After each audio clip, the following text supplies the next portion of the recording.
Former President JZ is the biggest issue of this country, followed by the current sitting president Cyril Ramaphosa. He is the second issue of this country. Mawuthi uyalalela from umkhwanazi uqala kokunyakaziswa kokubuso kwalelizwe unyakaziswe under their leadership.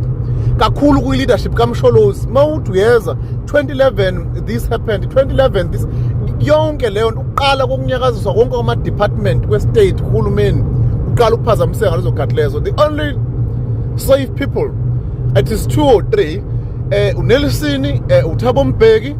I don't know whether I can mention uHalima Motlanthe, but last time ngizwa umuntu owashiya imali e-office ephuma as a president, it was only uThabo Mbeki washiya imali uhulumeni izwe lalingekho ezikoleti ezingaka.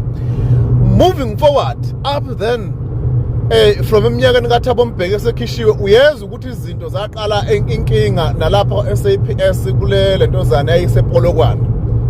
So ukuhamba kwalapha abantu beregister ama-plus ngoba kushiwo babaholi beregister ama-plus befaya ngapha behole zama-agent or secret fund beyihlephulela ayibafethu ngeke. And the other issue eshiwo umkhwanazi leyo ukuthi inkinga abanayo emaphoyiseni abantu bangena lapha for unemployment, abantu bayifundele banama-qualifications abo kodwa uma bengaqasheki bahamba bonke. Inkinga le ehlasele nakwa-education.